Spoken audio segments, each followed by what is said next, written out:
So I was mentioning Donald Trump in the last segment of the program. One of the big criticisms of Trump is, well, he's just mere entertainment. Actually, when it comes to entertainment, he's really good at it. And maybe if he's good at entertainment, maybe he's got some other skills. That's what voters, I think, are at least a quarter to 30, or in some polls, 40% of them in the Republican Party may believe. It's 844. A latest poll out, actually, I saw it on Fox this morning, shows Trump still in the lead. And Ben Carson now has moved into second, a strong second place showing with about half the support Trump has. And Jeb, it just continues to falter. I will share with you, in fact, I wanted a lengthier segment of the program where I've got a little running room. This is a clip from Trump yesterday being very entertaining at an event. And I'll share that with you in just a moment. It's almost 2 minutes long, so I needed a little running room, like I say, to fit it into the program this morning. I do want to remind you, when Kelton Hatch was here last week from Idaho Fish and Game, Kelton was reminding us we've got a couple of big hunting seasons on the way. And for that reason, a lot of people are going to be looking for someone to help them prepare the meat that they're bringing home. High Desert Meat Processing processes one animal at a time. What you bring in is what you get back. Darren Van Horn, owner of High Desert Meat Processing in Twin Falls, Idaho, has over 30 years of experience in the meat business. Visit High Desert Meat Processing on Facebook. Read reviews of other customers there. And the review's very, very good. We had one on air one day, too, and it was just stellar. Give High Desert Meat Processing a call for all of your wild game and domestic processing needs, 734-9949. High Desert Meat does in-house smoking. Nothing gets shipped out. Specialty meats such as jerky, pepperoni, salami, summer sausage, kielbasa, breakfast sausage, brats, Polish dogs, hot dogs, and much more. USDA approved. Darren, by the way, works closely with local beef growers and their programs to ensure quality meat. So Donald Trump, when he was in Mobile, Alabama last week, he got on stage and he pulled his hat off. It was a windy night and let his hair blow around and ran his hands through his hair, showing people that it was real. But apparently people still are doubting the fact that that big head of hair that he has actually belongs to him. I have a piece, by the way, at our website. I do hope that this audience can read and write. When I hear them talk on the air, I get the impression they're very astute. I have a piece at our website, newsradio1310.com. If you go to our on-air lineup, you'll see my name, but then next to my name, you'll see commentary. And with the commentary, you'll actually see that I wrote something yesterday about the critics of Trump. And again, people say, well, you must be endorsing Trump. Actually, he's not my guy. I think at the moment, Jindal is my favorite. And the only person I've given any money to is Rand Paul so far. But as I was saying a couple of weeks ago, when is Paul going to come out of the witness protection program? And if you're patient, he did. He was in Boise yesterday. I'm going to share a little bit of sound with you later if we get the opportunity on that. But meanwhile, here's Trump speaking about a story in the New York Times where they were questioning whether the hair on his head was actually real. As if they criticize Trump saying he's not being substantive. Then they go around saying, gee, I wonder if he's wearing a toupee. And, especially if you come from New York, when you're in the front page, that means like a lot to me. Of the New York Times, that's a lot. So it talks about the whole thing I had with the Spanish journalist. If you call him a journalist, I don't. Actually, he's an advocate for lots of things. So they say here, there's a different person. The front page. Ricardo Sanchez, known as El Mandrill, on his Spanish drive-time radio show in Los Angeles, has taken to calling Donald J. Trump El hombre del peliquin. In other words, the man of the toupee. This is on the front page of the New York Times. I don't wear a toupee. It's my hair. I swear. Come here. Come here. Come here. Come here. We're gonna settle this. Barbara Walters did it. Barbara Walters named me the most whatever it is of the year. Just come on up here. They're going to let you. You have to do an inspection here. This is getting crazy. This is crazy. Just real quick. We don't want to mess it up too much because I do use hairspray. That I say. Come. Is it mine? Look. It is. It is. Say it, please. Yes, I believe it is. Thank you. And have I ever met you before? No. No, you haven't. But you're very nice. Thank you. Nice to meet you. Somebody's got a very nice wife. I don't know who she is, but she's got a very nice. So I'm on the front page of the New York Times. The first sentence says I wear a toupee. And I don't. I swear to you, I don't. Okay. There you go. So the media says he isn't substantive and he's not offering details, and then it has to go on and ramble on the front page about whether he's wearing a toupee or not. Who's being, I mean, between Trump and between people at the New York Times at this point, who is actually being more, how shall we say, unsubstantive? 8:49. Bill Colley with you on Top Story on News Radio 1310. So the media is a little bit like the pot calling the kettle black. News Radio 1310 KLIX and newsradio1310.com. You could reach our program today at 736-0300. The Hill reports today that the Tea Party Express is putting together, or Tea Party Patriots, putting together a big rally for Capitol Hill on September 9th. And it's an anti-Iran rally. I have no love for the Iranians, so I don't have any problem with this. They invited Ted Cruz, and then Cruz said, "Can I bring along Donald Trump?" And they said, "Sure." So the audience there, I used to live not far from there, and I used to go to all of these events. I'm going to miss it this year. But the audience there is going to get a treat. They're going to see both of these men and going to hear both of them speak. You're on the air coming up on 10 minutes of 9 o'clock. You're on the air on Top Story. Yeah, Bill, I just wanted to comment on something that you were talking about before you. Well, you need your own show. Hey, you give me a chance, I'll do it. The EPA deal. I mean, they want to take over puddles and everything else, but it's funny. This shows the sheer hypocrisy of the left. They tell you that we need to drive smaller cars and less fuel bill. Then they start screaming because they don't have enough taxes off of the fuel. So they have to raise taxes. They tell us they want us to change the light bulbs and everything in our house.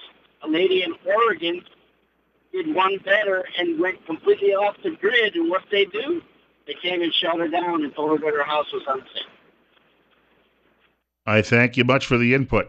Again, 8:50. Bill Colley with you on Top Story on News Radio 1310 KLIX and newsradio1310.com. 736-0300. Peggy Noonan writing today at the Wall Street Journal 2 weeks ago. She said she compared Trump's candidacy and what was going on to the Weimar Republic, which was the decadent government just before the rise of Nazi Germany. And I thought at the time, she was maybe reaching a little bit, although I do tend to believe that this country is certainly, George Bernard Shaw once said that America was the only country that he ever knew of that went directly from barbarism to decadence with no intervening period of civilization. Keep in mind, he was an Englishman. Noonan says, here are some things I think are happening. One is the deepening estrangement between the elites and the non-elites in America. We're seeing it even in Idaho. I mean, people tell me about Congressman Simpson, and they tell me about these town hall meetings with one of your U.S. senators when they go talk to Mike Crapo, and they get the, a little bit of this and a little bit of that. No, we got to be careful, and I know what you mean, but I got to be careful. And spit it out, man. Where do you stand? The writer says Mr. Trump's support is not limited to Republicans, not by any means. Now, this is something that we need to pay attention to. Third, the traditional mediating or guiding institutions within the Republican universe, its establishment, respected voices, and conservative media. I think she means George Will. Sober-minded, by the way, speaking of bad hair, who put that helmet on George Will's head? Sober-minded state party officials have little or no impact on Trump's rise. Some say voices of authority should stand up to oppose him, which will lower his standing, but Republican powers don't have that kind of juice anymore. That's true. The party leaders basically can't smack people down and say, this is what you're going to do. These are the candidates we're giving you. You will vote for them. If you don't, we'll call you names. It will help destroy your Tea Party. Not working any longer. You got that? Something is going on, she writes. Some tectonic plates are moving in interesting ways. She says, my friend Cesar works the deli counter at my neighborhood grocery store. He is Dominican, an immigrant, early 50s, and listens most mornings to a local Hispanic radio station, La Mega. Their morning show is popular. She says, after the first GOP debate, Cesar told me they opened the lines to call-ins asking listeners, mostly Puerto Rican, Dominican, and Mexican, for their impressions. More than half called in to say they were for Mr. Trump. Isn't the mainstream media telling you, oh, he's not popular among all of these groups, and I have a Mexican who does my laundry for me, and another one who cleans out my pool, and they don't like him. So that must mean they all don't like him. She writes that Cesar went on to say, that people have it wrong. Immigrants, he said, don't like illegal immigration, and they're with Mr. Trump on anchor babies. Cesar said, quote, they are coming in from other countries to give birth, to take advantage of the system. We are saying that when you come to this country, you pledge loyalty to the country that opened the doors to help you, unquote. He also went on to say that the Latin vote is no longer a one block or a single block. He finished on the subject of Jorge Ramos, quote, the elite have different notions from the grassroots working people, unquote. Now, this gets even worse. That very same radio show opened up the phones after the Ramos flap the other day with Trump, and the callers basically said Ramos should shut his mouth. She also, the writer, Peggy Noonan, went on to speak to Scott Miller, co-founder of the Sawyer Miller political consulting firm. Over 80%, he said, of the American people across the board believe an elite group of political incumbents plus big business, big media, big banks, big unions, and big special interests, the whole Washington political class, have rigged the system for the wealthy and connected. He says this is a remarkable moment. She goes on to say the people have always hated the elites. She says the new thing is, though, in this country is the elites have no faith in the people. Everything is stasis. Then Donald Trump comes like a rock thrown through a showroom window, and she says the molecules start to move.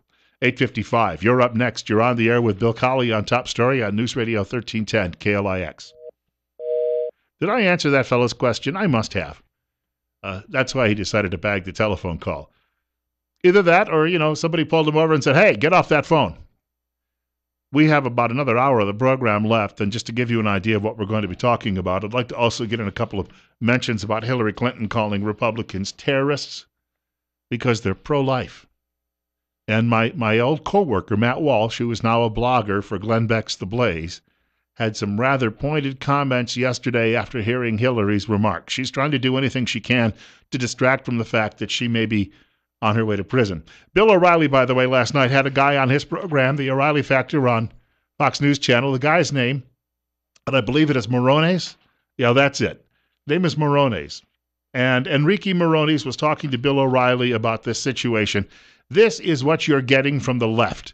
And it's almost as if you've got people coming here illegally who think they are entitled to grab a share of the American pie. Mr. Morones, you yourself, you want amnesty for illegal aliens who are already here, right? No, I don't want amnesty, and there's no such thing as the illegal alien. We want people to be able to. The people are human beings. There's no such thing as an illegal person. We want them to be able to get in line. There is no line for the undocumented community today, for the most part. Do you want everybody who wants to come in here from all over the world to be able to come in? Most people all over the world don't want to come in here. Oh, no, but I'm telling you, the people who do. They should have a line to get into, just like your forefathers and foremothers did. They should have a line for them to get into. But the illegal aliens jumped the line. They jumped the line. They just came in. There is no line. There is no line. Well, wait. How Yes, did they jump there's something legal that doesn't immigration, exist? Enrique. You know that. Very you can apply, small and percentage. people are given work papers, green cards. Very to few come people here. qualify for that. Very, very few people. Well, that's the law of the land, though. That's the law. I mean, they're made by Congress. That's how it's done. If you want to change the law, shouldn't we change it in a democratic way or anarchy? Yes. No, we should change it in a democratic way. That's why we need to elect a new president. And the laws that are on the books right now are not just. Okay. Laws that are on the books now are not just. So in other words, nullification. Left likes to say that if the right tries to do that, they scream, states' rights, racism, but then they go ahead, they have their sanctuary cities. This guy doesn't believe in any borders at all. What you have is his. That's what he's essentially saying, right? What you have belongs to him. That's the line you get from most criminals trying to make their defense in front of a judge, right? What's yours is mine. I am going to come and take it. And this is the mindset not only of a lot of these people who are pouring across knowingly this border, breaking the law. It is the mindset of a great many people on the American left, all the way up to the White House. Good gosh, folks, don't they have any respect for their country, their countrymen? Of course not. They don't. They have that hope that someday the United Nations will rule the world and all of our other governments can be eliminated. We are living in perilous times. You have got to learn how to say no. News is coming up next from Fox at 9 o'clock. Bill Colley with you on Top Story. As I said, I'm going to share with you some of the comments Hillary Clinton calling some of her Republican opponents terrorists and why she's saying that.